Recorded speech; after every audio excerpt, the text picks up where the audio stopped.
Hi, everyone. Welcome back to Ask an Astronomer. My name is Jessica Nunez. I'm the Youth Program Manager at the Newark Museum of Art. And today we're joined with Kevin Connaught, our Planetarium Manager and our resident astronomer. So welcome to today's edition of Black Holes. I'm so excited about this topic. I was telling Kevin before we started that everything I know about black holes is science fiction based. So internet, please don't come for me. But today, I just want to remind you to submit your questions in our Q&A if you're watching via Zoom and on Facebook. We're on Facebook Live. Write your questions in the comments. I'll be keeping an eye on both of those platforms. So as we wait for people to trickle in, Kevin, what's been going on? I'm so excited. By the way, guys, I saw the PowerPoint, so I'm excited to share that with you guys later. We're going to talk about these really mysterious objects out there in the universe. They're really, really strange objects here in our universe. And so we're talking about what are these weird objects?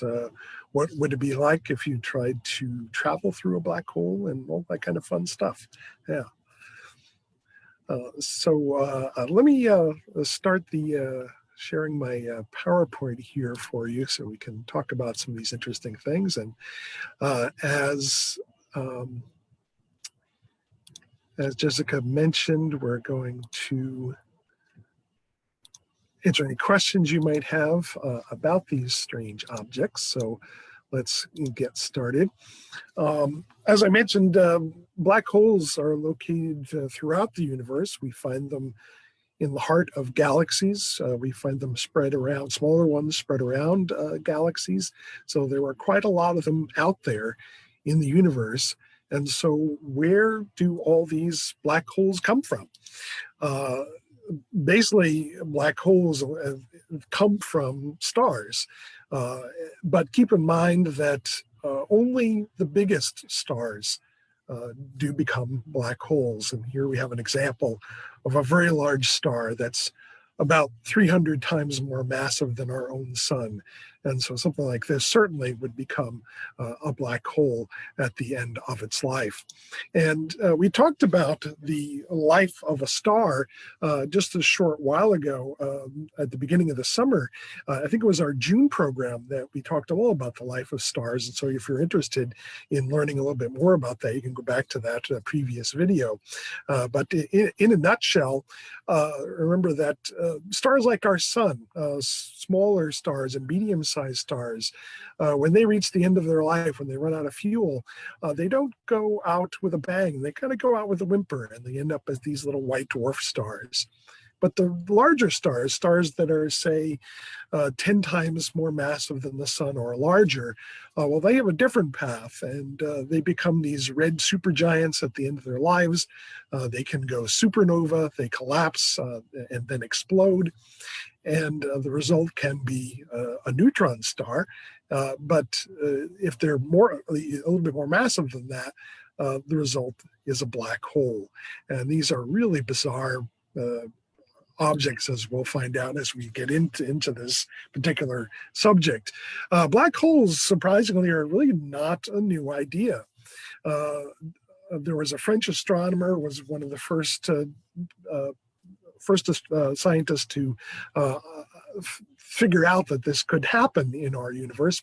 Pierre de Laplace in the 18th century, just simply using standard Newtonian physics, realized that if something was really, really massive, that the escape speed would be larger than the speed of light, which was not very well known at the time. But theoretically, he could figure out that this sort of object could exist. But in order to really understand what black holes are and how they really work, you do need some additional physics. And that's when we have to look at Einstein's theory of relativity. And in relativity, gravity is not just a force, which of course it is a force, but it's not just a force out there in the universe. It's part of the universe, and it comes from the curvature of space. Anything that has mass, let's say, for example, a planet like the Earth, anything that has mass will curve space around it, and that creates the gravitational force that we experience here on Earth, and any object will do this.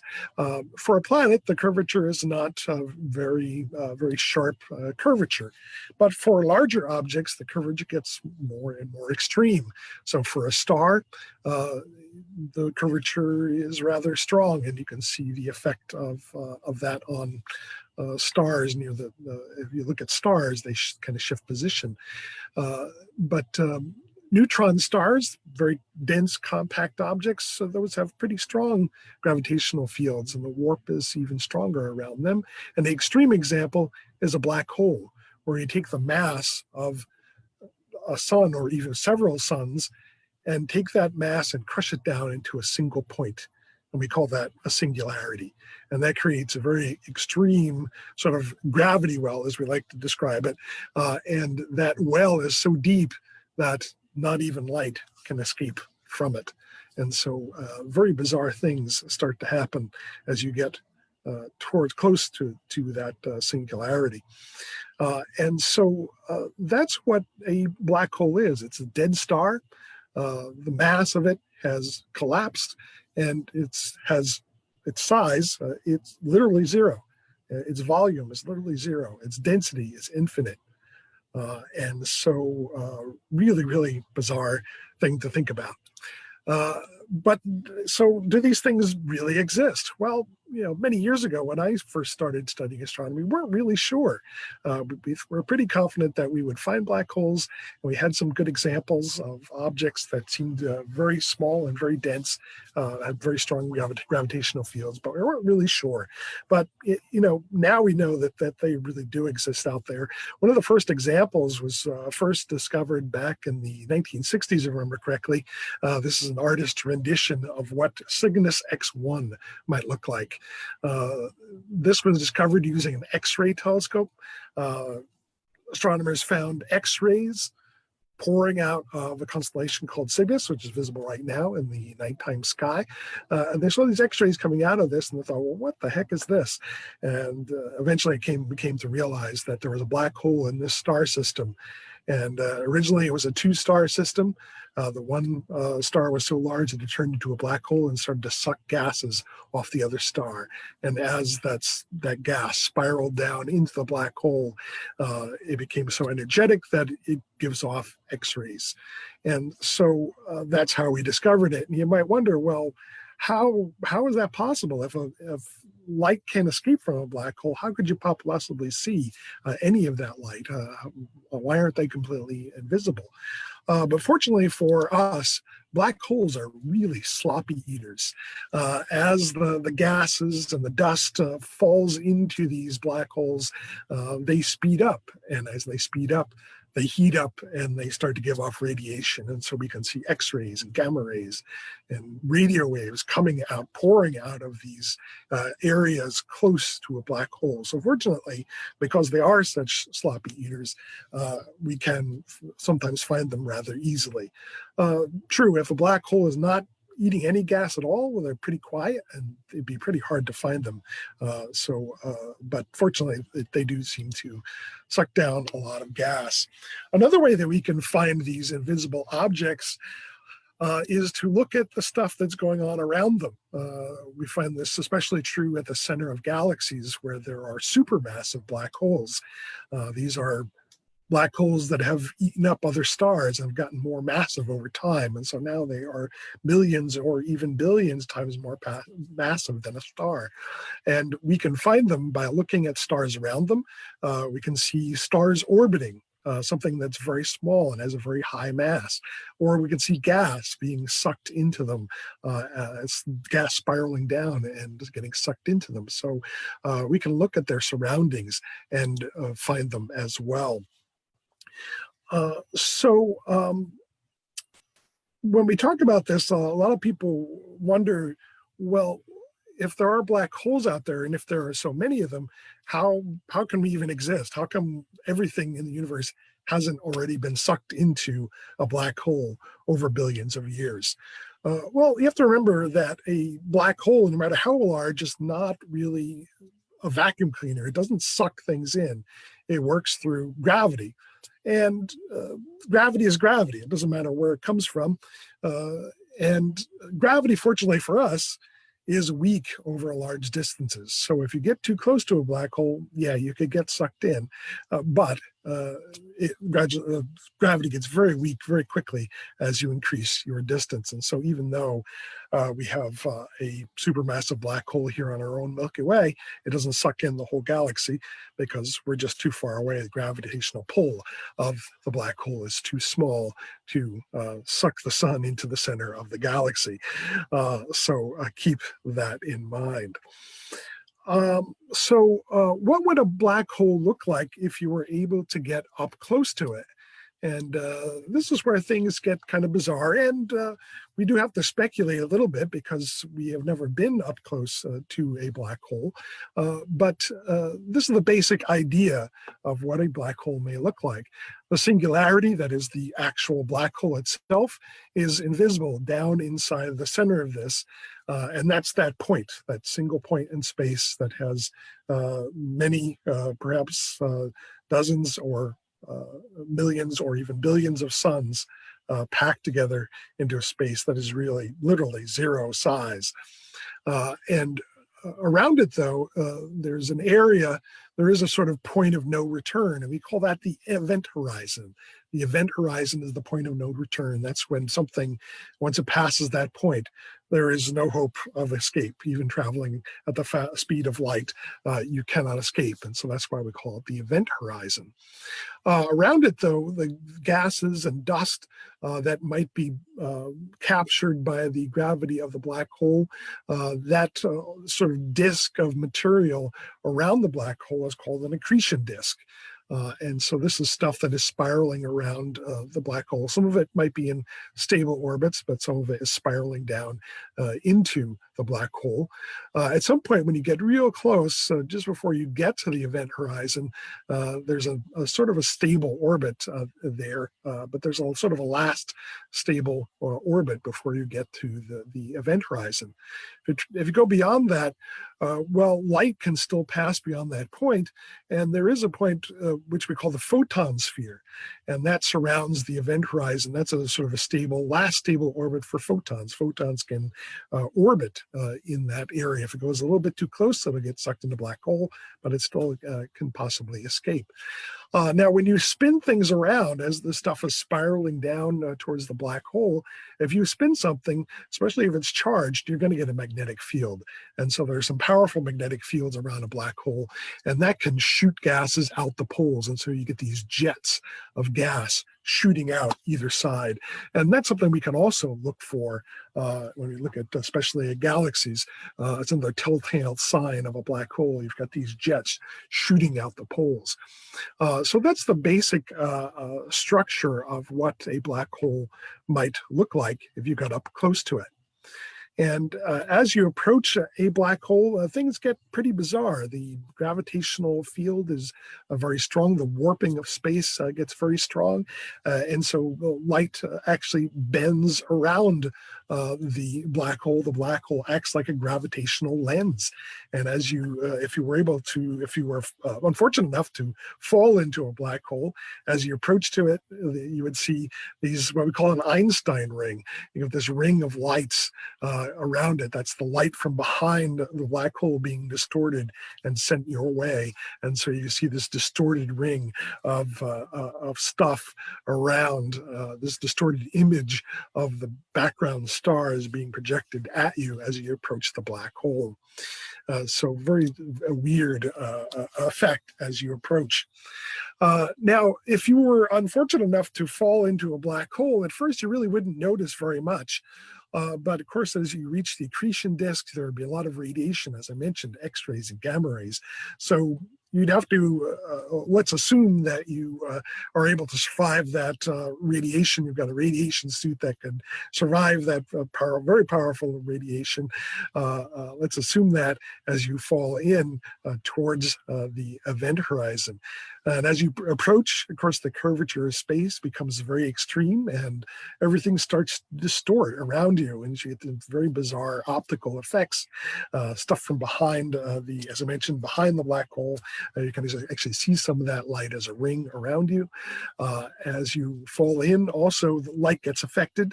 Light from near the black hole gets shifted towards the red end of the spectrum. We call that a gravitational red shift. If you turn around and look behind you, the stars behind you would start to shift to the blue. And that's because of the gravitational effect. The photons from near the black hole are climbing up out of that gravity well, and they lose their energy and they turn red. And the opposite happens for the light falling with you down into the black hole. So you get this red shift, blue shift effect. And so very bizarre. And as you approach, though, as you reach a certain point, the gravitational pull is going to get very, very strong.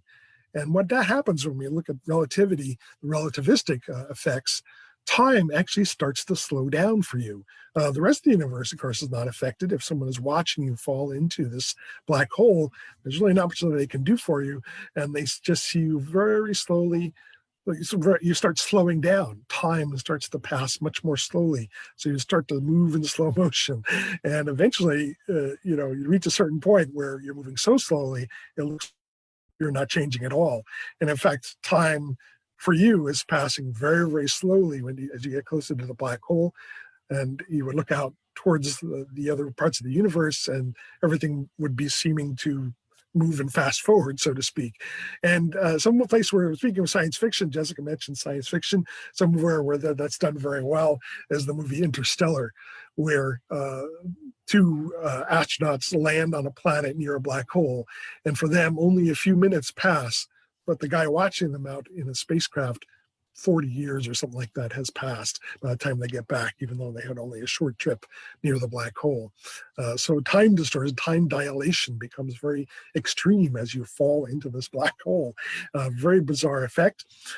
The worst one, of course, is the gravitational field. As you get closer to the black hole, we're probably within a few miles of the event horizon, the gravitational pull on your feet becomes much stronger than the gravitational pull on your head. And so that becomes pretty uncomfortable pretty quickly. And eventually, though, the gravitational, that sort of tidal force on your body will start to literally pull you apart. And we call that process spaghettification. And it's a really very accurate and rather gruesome thought that you would be turned into a piece of spaghetti pretty quickly. And in fact, the molecules and atoms that make up your body eventually also will be pulled apart by the tidal forces. And what's left of you would fall into the event horizon and become part of the black hole. And so where does that stuff go? It doesn't go anywhere. It becomes part of the black hole, and the black hole becomes a little bit more massive. And so a pretty short and unpleasant trip, I would say. Black hole's not a good place to take a vacation because you're not going to go anywhere. I know a lot in science fiction, we talk about traveling through black holes. Unfortunately, that's not really the case. It's really a one-way trip to oblivion, so to speak. So you really can't travel through a black hole like they do in science fiction, unfortunately. It's a pretty unpleasant trip. And so I like to show you, excuse me for a moment. I'll get my whistle there. For a black hole, this is a really groundbreaking image that I've got up on screen here. This is our very first actual image, so to speak, of a black hole. This is the supermassive black hole that's at the center of a galaxy called M87. M87 is a very large galaxy located in the constellation Virgo, located about 50 million light years away from us. And this is what is at the core of M87. And, we noticed long ago that there was jets coming out of the core of M87. And so we suspected that there was a supermassive black hole. And sure enough, here it is. And so what we're looking at is a picture of a black hole.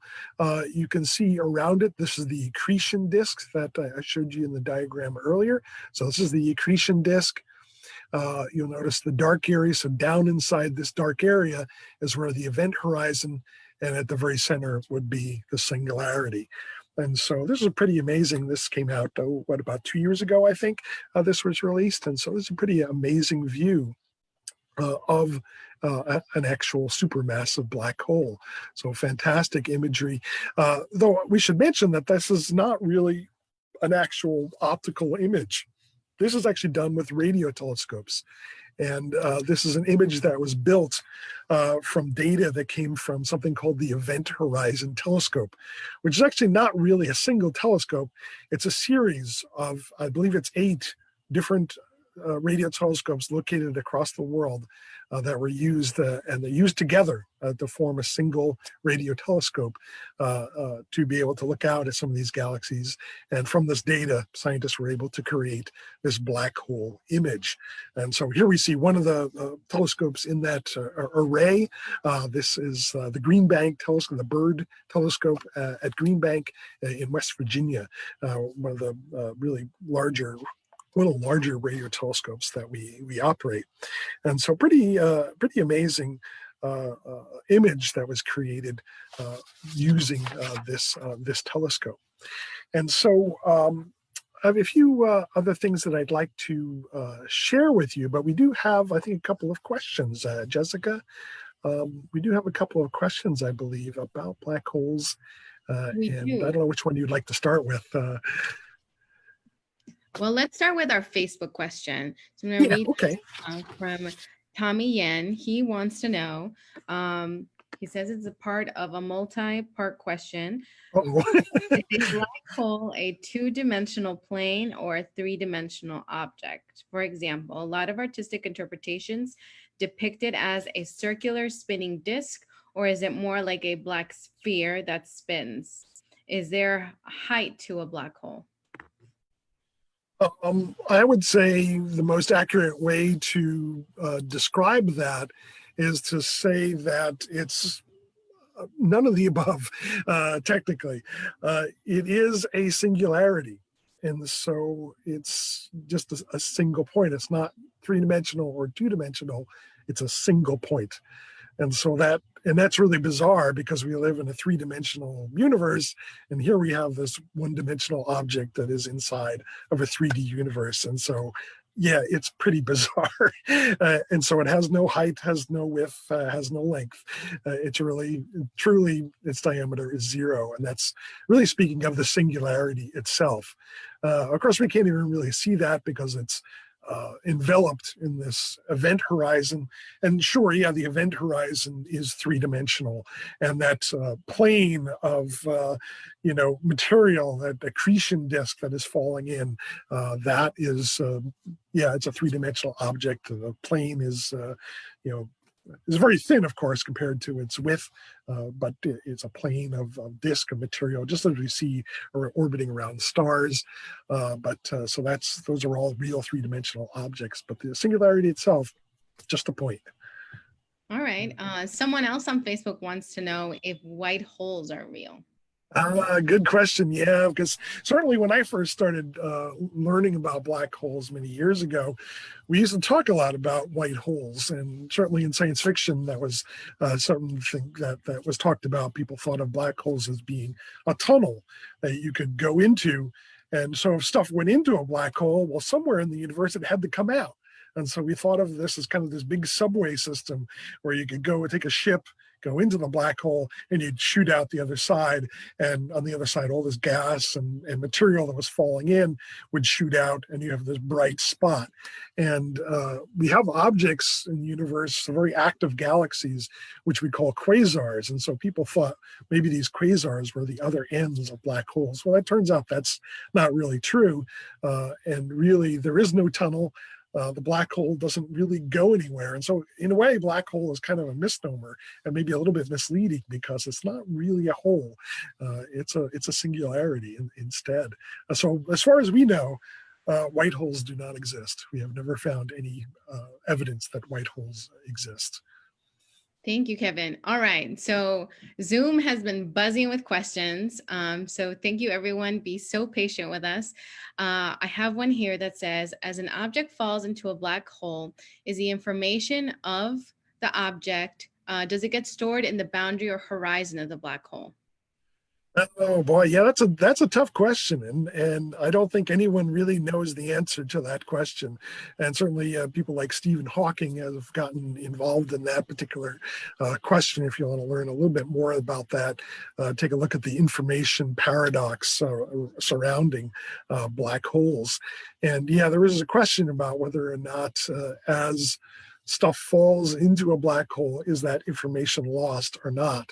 And because else, in the general universe, it's kind of violation of the rules to lose just information to just disappear.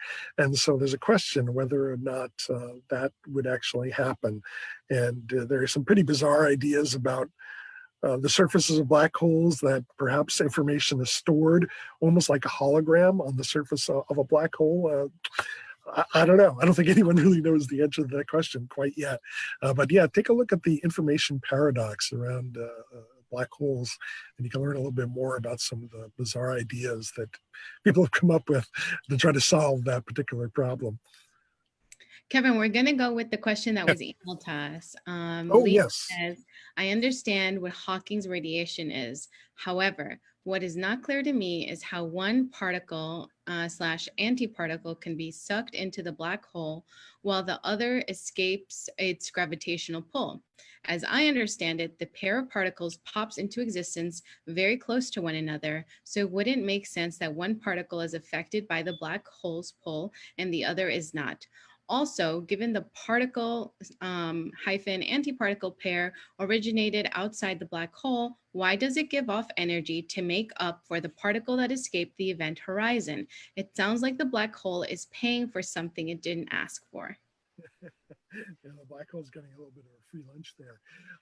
Yeah, well, I'm not really an expert in quantum physics, but I'll try to answer that as best I can.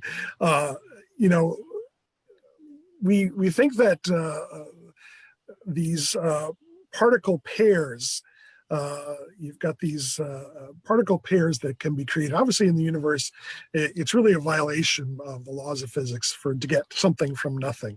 But on a very small scale, we think that particles can be created, spontaneously can be created, but they cancel each other out. They only exist for extremely brief periods of time. And so you get a little violation of the law there for a little bit, but it only happens for a split, very super small fraction of time. And the particles will end up canceling out. And that's happening all around us in the universe. And this whole bizarre thing only happens really right at the surface, the event horizon of a black hole. You get a pair of particles created. And unfortunately, if it isn't exactly the right spot, one will go into beyond the event horizon and one will not. And so the particles get split. And so one disappears in the black hole, one flies off. And so it gives the effect that the black hole has gained some mass, or I shouldn't say it's gained some mass. It has the effect of the black hole losing a little bit of mass, and energy is leaving it. And so it's a very bizarre effect that occurs only right at that point. And that's why gravity does not affect both particles the same. Remember, gravity is gravity, and as those particles are created, one just happens to cross the line of the event horizon and falls in and can escape, while the other one does not. And so it's really a matter of location rather than gravitational pull. Remember that there are stable orbits around a black hole, as we mentioned. So that's why you get this effect. And as the particles separate, the effect is carrying energy away from the black hole. And so this Hawking radiation, named after Stephen Hawking, this was his idea, that energy would be carried away from the black hole very gradually, at a very slow rate. And so eventually the black hole will evaporate. it eventually will lose this energy over billions and, or I should say trillions of years. Eventually the black hole evaporate, it'll lose its mass that way.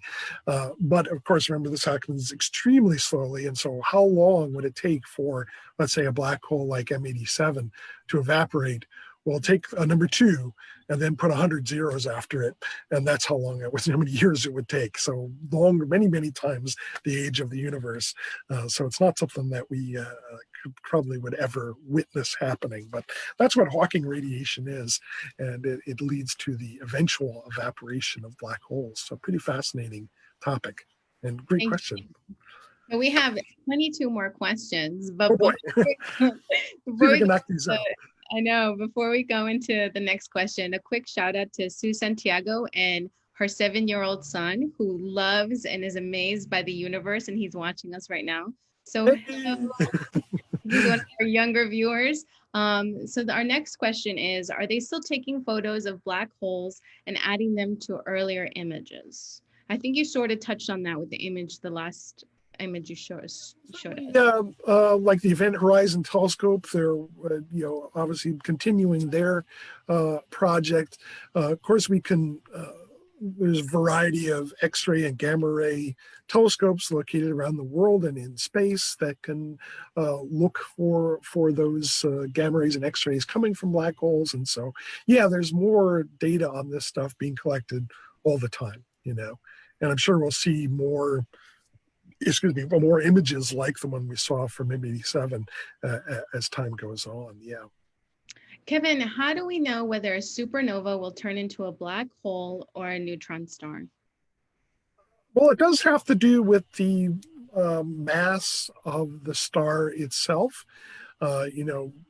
Stars that are, let's say, just over the limit for a supernova, let's say 10 to 12 solar masses, probably wouldn't become a black hole. It's probably not massive enough.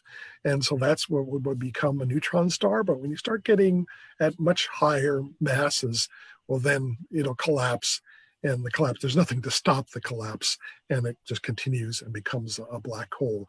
I don't think there's really a sharp cutoff where you could say, X solar masses or more is going to be a black hole. Off the top of my head, I'd say probably 20 solar masses and up are pretty sure to become black holes. But I don't think there's a sharp dividing line because a lot of stuff is happening when a star ages. And also a lot of stars occur in pairs and triplets. And so they're interacting with other stars and some of them are losing mass as they get older. And so I don't think there's a hard and fast rule that you can really say, but as a good rule of thumb, anything over 20, 30 solar masses probably will become a black hole. Okay. Nasif wants to know, he's letting us know that he's read a little bit about the first picture of black holes and how it was made up of composite images, sort of what you mentioned. This influenced them to think that data sets are a little bit differently. Emerging data analysts, data scientists, how would you define the growing relationship between data science and astronomy? It's a big thing. Yeah, there's a tremendous amount of data coming back from telescopes like this, from all telescopes basically at this point. And gosh, off the top of my head, I can't remember the telescope that's now known as the Vera Rubin telescope will have one of the largest digital cameras ever built. And the amount of data coming back from just a single night of observation is terabytes. It's just an unbelievable amount of data. And so, yeah, you can collect that data, but then you got to figure out what to do with it. And you got to have people who know what they're doing. And it's a big part of astronomy at this point, this sort of big data phenomena that's happening. We certainly need people that understand how to deal with all this data and create do something useful with it. It's a big part of not only astronomy but also physics and other sciences as well. And so it's a big kind of field. Data dealing with data is quite a big field at this point. Kevin, we have a few questions about wormholes. What is a wormhole? Actually, I think I do have a slide here. That's a pretty good illustration. Let me see if I can pull that up for you. Let's see. Got a couple of slides here. Whoops, sorry. These are unrelated slides. That's another thing that often is talked about in science fiction is traveling through a wormhole. And so what a wormhole is more like what we were talking about earlier, is more like science fiction, where it's a tunnel that goes through space. And so one part of the tunnel is in space, some part of the universe, and then the other end is somewhere else in the universe very far away. And if you were able to travel through the black hole, through the wormhole, you would, it's a really great shortcut to travel through space. And you can effectively travel faster than the speed of light by traveling through something like that. But problem is that wormholes, we're not actually really sure that they actually exist in the universe. They're a theoretical type of thing. I don't think we've ever seen any kind of wormhole in a actual laboratory type of experiment, though I suppose some people have claimed that. But we're not really sure they exist. But if they do exist, one thing we do know about them is they're extremely unstable. And so this science fiction idea of having a wormhole big enough that it gets into Starship through, that's pretty unrealistic because they are extremely unstable. And if you'd like to learn more about that, you can take a look at Einstein-Rosen bridges. And that's where you've got two black holes, one on one side, one on the other.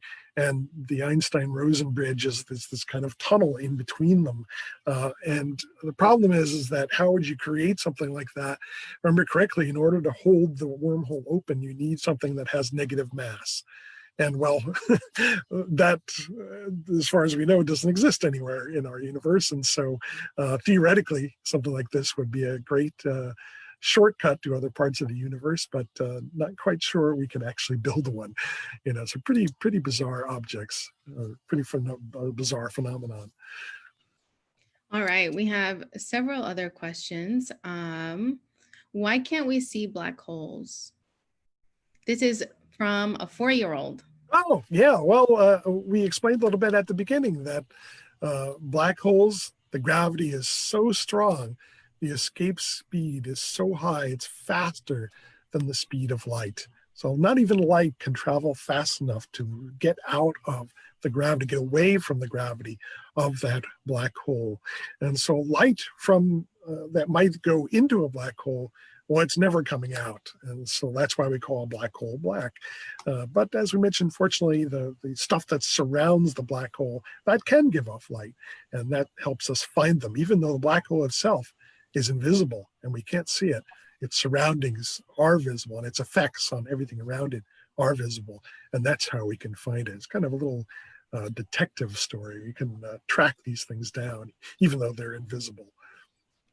Someone else would like to know, why does time slow down when you get sucked into a black hole? It all has to do with time dilation. Oh, Kevin, I can't hear you. Oh, sorry. It also do with time dilation. It happens also if you travel near the speed of light. If you were able to travel near the speed of light, time also um, slows down. It's a basic feature of relativity, of the theories of relativity. And we actually see this. We've actually measured it. If you take a clock and put it down on the surface of the Earth, and then take a clock and put it up in orbit, kind of like our GPS satellites. We have kind of these atomic clocks that are in orbit around us. And you can see the effect. It's very small for the Earth, but you can see that the clocks in space will run faster than the clocks here on Earth. And so it's a real effect, and we've actually measured it. And so it all has to do with the curvature of space. Remember, I'm sure you've heard the term space-time, and that's all part of relativity as well, is that space and time are not really separate. They're really one thing. And if you start curving space, well, then that affects how time flows as well. Very bizarre effect, but it's really actually been measured. I think someone else had a similar question. Would you age slower on a planet that was closer to a black hole? Yeah, if you were able to, if the accretion disk weren't messing up your planet or pouring out too much radiation, if you were in an orbit, a stable orbit around a black hole, if you were close enough, yeah, the time would pass more slowly for you than for people further away. And so, yeah, I think it would. And that, as I said, is shown pretty well in Interstellar. The movie Interstellar shows that. Kevin, do black holes become more massive or do they remain a single point? Well, they certainly do become more massive, and we see that, you know, in especially supermassive black holes at the center of galaxies. Over time, they've sucked in gas and dust, and even other stars, whole other stars, have been sucked into them. They've gotten too close to each other, and they merge. And with the black hole, and the black hole becomes more and more massive. And over time, some of those have gained a considerable amount of mass. And in fact, let me show you. Let me share my screen once again. Let me go back a few slides here. And I can show you what's the biggest black hole that we have found. And that is this one right here. This particular black hole doesn't really have a name, just has a catalog number, and it's called Ton 618. And this is at the center of a galaxy in the constellation Canis Venatici, about 29 billion light years away from us. And it's about 66 billion solar masses. So it has become billions of times more massive than a star like our sun. And so it has become, the event horizon has gotten larger. And so here we have the diameter. We have the solar system. Here's the size of the solar system, about 80 astronomical units. Remember, each astronomical unit is about 100 million miles. So here we have 2,000 over 2,600 astronomical units in diameter, so something much larger than a solar system. And so this is 66 billion solar masses, a good portion of a fraction of the mass of a galaxy crushed down. The singularity is still the same size. It's zero, absolutely zero, but the event horizon has gotten larger. And so here's two supermassive black holes, one on top of the other. Here's S5, which held the title as biggest black hole for quite a while until Ton 618 was discovered. And so they do get larger. The event horizon at least gets larger over time as they get bigger. All right, everyone. I know we have many, many more questions. We're going to take about 3 more minutes worth of questions. Someone wants to know, what are your 5 favorite science fiction books or stories? Oh, gosh. Do I only have to pick 5? Gosh, yeah, it's tough to pick just one. We might have to make an Instagram post of this one. Yeah, I think so. It's like, I guess I've really enjoyed the Culture series by Ian Banks. It was really a fascinating group of stories. And of course, I've been reading science fiction for many years since I was in middle school. I remember reading at night with a flashlight later than I should have been. So lots of Asimov and Heinlein and things like that. But certainly enjoy some of the newer stuff as well. I guess one or 2 books that recently really impressed me was by N.K. Jemisin, which actually has a little bit element of fantasy to it as well as science fiction, which is kind of cool too. Kevin, Mark wants to know, initially scientists were looking to get a picture of a black hole in our galaxy, but the only one is the M87 was released. Do you know why? It takes a lot of effort. As we just mentioned, there's a lot of data coming from this, and it takes time. It takes time to put that all together and analyze it and create an image like that. It seems like a simple image, but there's a lot of work that went into creating that particular image. It probably took, well, I'm not quite sure on the top of my head, but it probably took them a couple of years of taking the data in order to make that one image. So a lot of work goes into that. So I'm sure we'll see more as time goes on. We have someone watching all the way from India, so thank you for watching. They want to know, could you please ask if an image of a black hole, if light can't escape from it, how could we possibly get an image? Yeah, well, that particular image, the one we're just looking at, that comes from radio waves that are escaping from the environment around the black hole. You know, and as we mentioned earlier in the program, a black hole is not a vacuum cleaner. It's not going to suck up everything around it. You know, stuff can still escape from the area around the black hole. It's when you go beyond the event horizon is where you run into trouble. Kevin, I think this is going to be our last question. Can you please tell us more about ISCO? ISCO, that does not ring a bell. I don't know what it stands for. All right. Sorry about that. If you could spell out the acronym or put it in the Facebook. Unfortunately, you know, NASA and all so astronomers, they love acronyms, but it's hard to keep track of them. You know? Please, for the person who asked that question, please put it on our Facebook page. We'll get back to you with an answer, okay? Also, if we didn't get an opportunity to answer your question, our video is going to be up on Facebook for a while. Again, please make sure to comment, to post, to ask your questions. Kevin and I and all the staff at the Newark Museum of Art, we see your comments, so thank you, and we'll make sure to get back to you. But thank you, Kevin. Today was super interesting. You answered my question. I mean, honestly, I just thought, why not time travel through a black hole? But I don't want to be spaghetti, so we're good. So we won't travel through a black hole. I want to remind everyone of some of the stuff that's going on this week. This, I believe, is Friday, August 28th. We have a wonderful jazz session at 7 p.m. Make sure to check that out. And then on Saturday, August 29th, we're going to have a roundtable, storytelling, gathering, community, and advocacy, how the arts help transform Newark's riverfront. So please make sure to tune in and watch. Thank you so much again, Kevin. Thank you everyone for watching. Oh, Bob here says that it's the innermost stable circuit orbit. Bob, and for the other person who asked that question earlier, please comment in our Facebook chat and we'll make sure to get an answer back to you. Again, thank you everyone so much for watching. Thank you so much, Kevin. Thank you.